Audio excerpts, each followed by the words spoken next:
On ne le dira jamais assez, l'intelligence artificielle n'est ni bonne, ni mauvaise, ni neutre. C'est précisément le résultat de la vision de ses créateurs.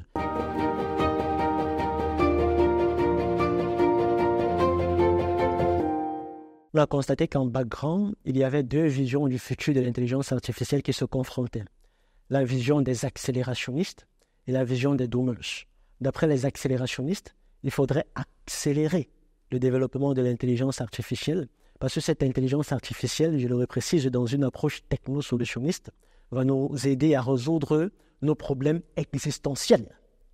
Et les doomers préconisent plutôt un ralentissement de cette technologie en vue de tabler, de capitaliser prioritairement sur les questions éthiques. Et c'est précisément ces courants accélérationnistes qu'aujourd'hui les leaders de la Silicon Valley prennent à la lettre. En accélérant le développement technologique de l'intelligence artificielle, sans toutefois prioritairement se soucier des enjeux éthiques, parce que cette intelligence artificielle va provoquer notre salut. Et forcément, dans cette logique accélérationniste, il y a ce qu'on appelle les dommages collatéraux, les sacrifiés. En l'occurrence, ces individus basés dans des pays du Sud globalement, qui sont exploités pour labelliser les données servant à entraîner les algorithmes d'intelligence artificielle. Et dans le cadre de ce travail, ils sont rémunérés à moins de $2. Là, ce sont des sacrifiés économiques.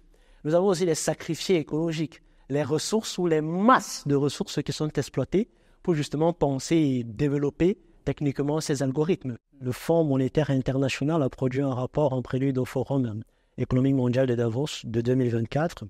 Et au sein de ce rapport, il y avait l'idée selon laquelle l'intelligence artificielle va impacter 40% des emplois dans le monde entier. D'où l'importance aussi de définir justement des systèmes politiques qui vont encourager des formations continues et des formations de reconversion pour les personnes qui seraient susceptibles de perdre leurs travaux avec l'avènement de l'intelligence artificielle.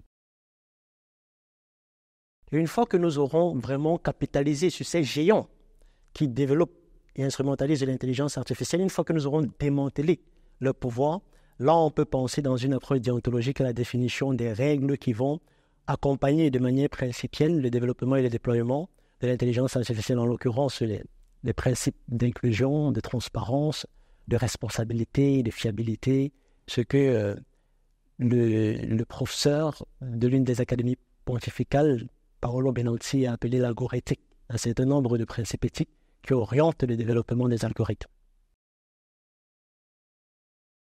L'intelligence artificielle a ceci de disrupteur qu'il nous introduit de manière explicite dans l'ère de la post-vérité, du post-vrai, à l'ère de l'information me plaît, donc elle est vraie.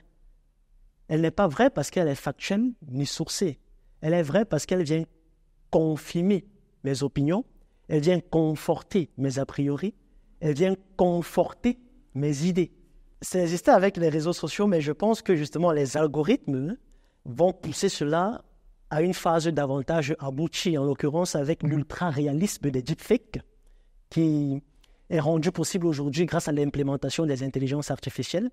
Ceci grâce aux algorithmes de ces plateformes, en l'occurrence des réseaux sociaux, qui vont davantage accentuer, amplifier nos biais cognitifs en nous proposant toujours les informations que nous voulons recevoir, non pas ce que nous sommes censés recevoir.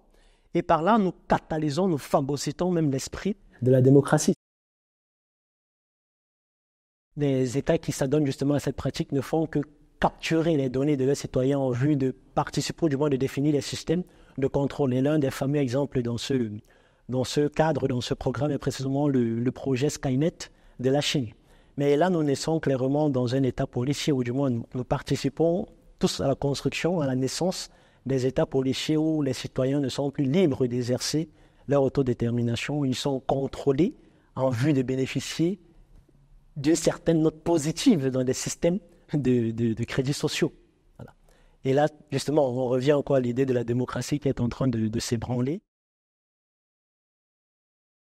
Aujourd'hui, quand on observe les visions et les manifestes qui accompagnent l'intelligence artificielle, on voit très bien qu'il y a une certaine prétention et ambition d'ériger ces intelligences artificielles au statut de divinité qui aurait pour ambition, dans une approche techno-solutionniste, de répondre à tous nos problèmes existentiels. Donc oui, il y aurait une possibilité que cet ensemble, ce binôme intelligence artificielle et data, puisse devenir des divinités. Mais cela nous demande aussi de développer une certaine lecture de démystification à l'endroit de ce système qui est en train de se construire.